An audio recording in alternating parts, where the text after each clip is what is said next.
Well, howdy diddly dandy there, chums. 'Tis I, Captain of the Steves, and today, chums, I want to talk a little bit about what I think might be in store for either ARG Part 4 or Worlds Part 2, based on what we just saw inside of the Cursed Expedizione.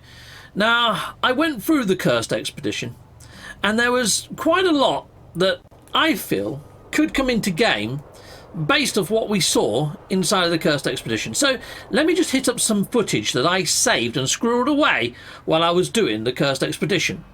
Executamundo! Heck yeah! Take it all in, but there's messages popping up on the screen all the time. Had one earlier that said the anomaly, none of them are real.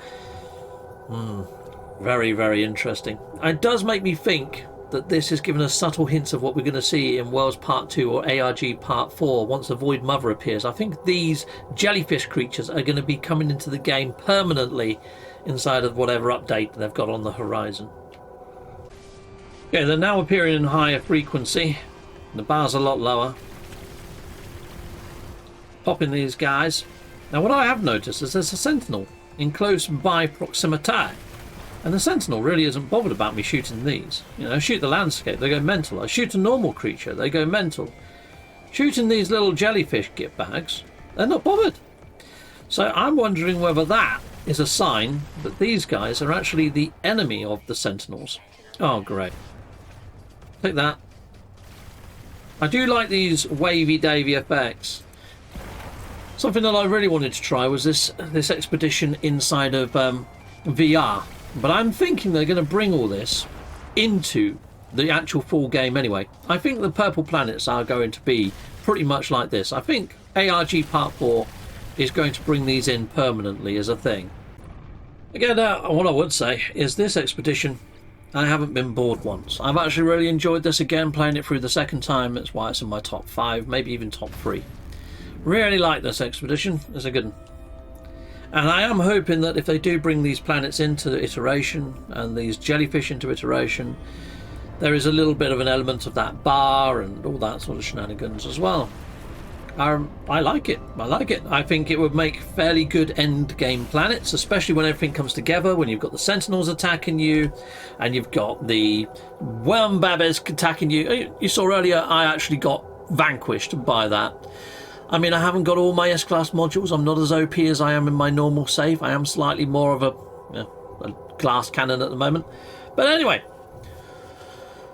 I think it would make it fairly good end-game content, depending what they couple it with. We need more loot tables, more customizations, things that we can get at end-game to sort of show off and go, ah, look, I'm now end-game. I've managed to do this in the realm of glass. We need that sort of shenanigans, in my opinion. What do you think Endgame needs? What would you like to see? I'd like to see raid systems into the realm of glass. That's what I'd like to see. Maybe arranged by that autophage man spider up on the spatial anomaly. And we've got a boundary failure detected. You see down in the bottom corner? Alright, if you go to those exotic planets, you know the ones where we just scan those creatures, there's boundary failures there, like these weird portal things that have no rhyme or reason at the moment. But when you get near to those, it actually says the boundary and the amount of force that it has. Fairly interesting stuff. Okay, chums, so there we go. We ended off talking about the anomaly boundary strength. Now look at the screen of my ship right here. Environmental warning, anomaly strength 42.80, boundary failing. Now the bosses, the big jellyfish that we fought in the Curse, were called like boundary guardians. I'm wondering whether we might have to fight those to unlock a boundary or something that takes us into the realm of glass, perhaps, or at least get something to help us aid us to go into the boundaries. Now there's also items inside of planets called boundary failures, and they're on the exotic planets, which I think I also mentioned inside of those clips. If I didn't, then I didn't. But I'm going to head on up to a teleporter, hopefully at this base, and see if I can take us over to one of those buildings. Alright? So, well, one of those structures, I should say. I'll see you in a moment. Right, so I've arrived at Cated. Now this is a base that I built ages ago that looks like a giant spider. Let me just show you my base. There you go. So here's my base. Let's put the sun in the sky. There you go. Giant spider on some webbing. Now, if you want to come here, if you want to put a base here, that's completely up to you. I'm not going to be doing base tours or anything like that anytime soon. But this is inside of Euclid. Now, every major update, I come here and I see if the boundary failures have done anything. This is also an abandoned area of space, so it's got an abandoned station inside of it. So I do come here to see if anything's happened, one with the station and two with the boundary failure. There it is, right below me right there. So if I fly on down to this, I'll show you what I mean. Now these structures, these boundary failures, they look like something straight out of Stargate, don't they? You can fly your ship through those. In fact, I'll do exactly that in a moment. Let's put my ship just here, face it towards the portal, and we'll fly it through it. We'll try anyway. I'm probably going to bounce off of it because I'm a bit of a cretin when it comes to flying. Let's fly it over here. Actually, I'm not. I'm actually quite good at flying. But here we go. This is boundary failure. Look, the actual label on it says boundary failure. Those giant jellyfish creatures are called boundary guardians. Interacting with this, or putting maybe an elixir of glass on it, or quicksilver, or whatever, some sort of elixir, some sort of water product, I'm wondering whether it's going to summon a big boundary guardian to come through this thing. Once you destroy it, maybe this sparks into life, and then away you go. Does make me wonder. But at the moment it just says Atlas, error, error, error. They see you. Well, who sees you? You know, there's nothing freaking here. It's creepy as fudge. But maybe the boundary guardian, maybe those in the realm of glass see you. Anyhow, let's jump on in and fly on through. I've done videos on how I think we might be able to go into the realm of glass. This is just one of them. This is one of the mentions inside of that video. Others are the station override, maybe the space station, because they've now got engines in the back, jump you to another realm. Or maybe we get freighter technology called the singularity drive, which we saw in Endurance, that gives us that ability to take our freighter through the realm of glass. There we go, let's fly them through. But there you go, you can fly your whole ship through there like I just did there.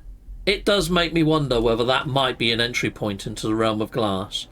I mean, a lot of the data mining just sort of feels that you go to the galactic map, and on the galactic map we've got green systems, we've got red systems, we've got blue systems. Well, it could be that we just end up with phantom star systems that become active, because in between all of these stars there's other stars apparently, and they can be accessed using portal codes, but they can't be accessed from the galactic map. Ghostlight did a really good video on phantom systems. If I can find it, I'll put a link to Ghostlight's video over there because he can explain it far better than I. But on the actual filter inside the galactic map, you can filter it by race, and when you filter it by economy actually, you can see that there's purple systems that appear here anyway. So it'd be quite easy for them to put in the normal no filter purple systems, because we've already got purple in colour anyhow when it comes to economy. There's a purple one right there. There you go. So I'm thinking they're going to add in purple systems somehow. Maybe you might have technology that can jump you to the purple systems installed, located, but maybe first you've got to go into the realm of glass to get that technology in a similar sort of way that we have to get idiom from, you know, the green systems and so forth and so on. Maybe we have to go into the realm of glass first through some other first travel means, by maybe fighting a boundary guardian and going through one of those teleportery things. But maybe they will jump you to the nearest purple system afterwards anyway, so you can fight the boundary guardian and get into them that way if you really want to. Or you might be able to get the technology from the purple systems through the boundaries and then install a drive inside of your machine to take you into the purple systems. Another way I was thinking is maybe the living ships might, or maybe black holes might take us into the realm of glass. There might be multiple avenues to go into the realm of glass. As we know, Ariadne, this person up here on this balcony, they went missing into the void, and this is actually a doppelganger. So maybe they're going to give us some sort of way to go into the realm of glass, or maybe we're going to rescue them from a realm of glass inside of some sort of submission. If you use a station override inside of a station right now, it says glass, glass, glass, glass, glass. So that could be another way. But I think this guy here, this assembled construct, I mentioned it inside my clippage earlier, might give us missions to go into the realm of glass, to do sort of raid missions, to come back with some awesome trinkets and stuff like that. Some extra customizations is what I'm thinking, because at the moment he does pretty much nothing. Yeah, it's just there as a bit of eye candy. And it does make you wonder, since they have put this teleporter in, that gets you up to him a heck of a lot quicker, whether he's going to have a lot more functionality, use, and all that sort of stuff going forwards. But anyway, people, they're all my sort of theories based on the Cursed Expedition and what we might see in ARG Part 4, Worlds Part 2, or something happening inside of 2025. Heck, it could be a Halloween update, couldn't it, that puts those jellyfish creatures in, because it is a little bit creepy. Don't drink of the water and all that sort of shaz. Anyway, people, what do you think? Let us know in the comments. Sound off, start typing. Heck yes, the credits are going to roll, so you might want to hit pause while you type your comments, because it might go and play another video when you're halfway through typing your comment, and I hate it when that happens to me. Until next time, goodbye, goodbye, and goodbye again. Oh, what you could do, which would help this video out massively, is rewind it to the start while you're typing your comment, and put it on like half speed or something. Because apparently that helps the Google algorithm. I don't know how. I've just heard other people saying it in their videos as of late. I don't know whether something's happened. But anyway, goodbye, goodbye, and goodbye again.